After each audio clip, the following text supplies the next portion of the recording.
Loves, for today's video, ito magluluto po tayo ngayon ng bamboo shoot with gata. Ito yung sangkap na aking gagamitin sa kanya. Meron po ako ditong mais. Kayod na po siya. Okra. Saluyot. Ito yung sangkap na gagamitin ko sa kanyang pag-isa.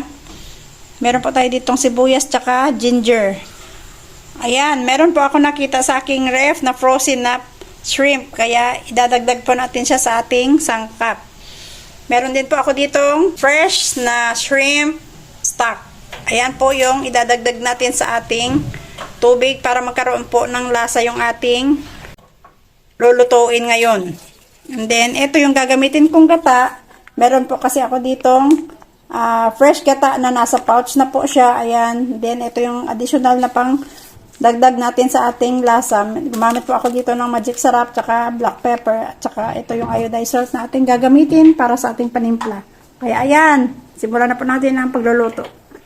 Una, pakuluan po natin itong ating bamboo shoot. Pakuluan ito ng mga 5 minuto. Ayan, kumukulo na po siya. Turn off na po natin ito at salain. Ayan, ang konting mantika. Ayan, pagkakit ang ating sibuyas, kuhin, konti, hanggang sa maging translucent ang kanyang itsura.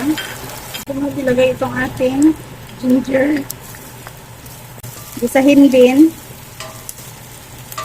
hanggang sa maghalo yung lasa ng ginger tsaka itong ating sibuyas.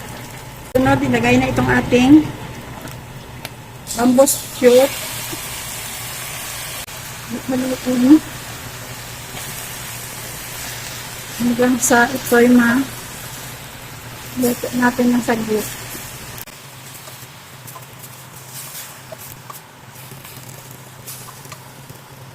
Sunod is maglagay tayo ng tubig.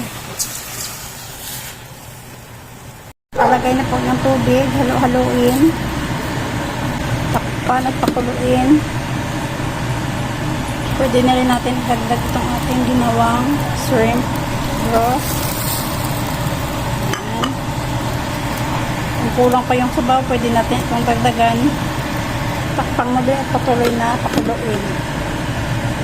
Kung ito'y patuloy na kumukulo, pwede natin itong timplahan. Pwede natin ito lagyan ng asin,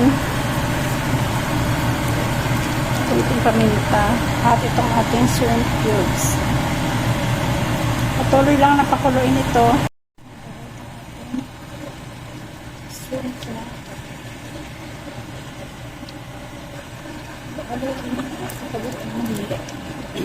Pwede na rin natin ilagay itong ating gulay, itong ating okra, itong ating mais, at haluin.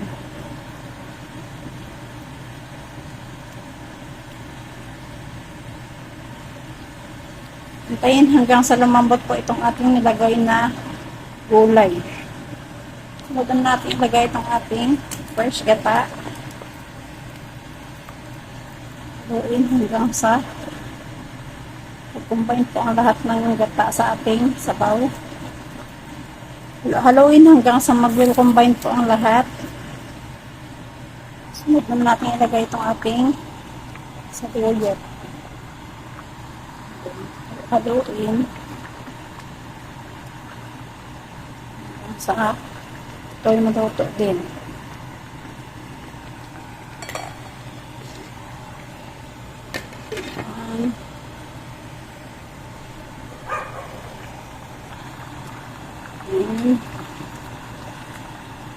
Ano po itong ating bamboo shoot with gata and shrimp.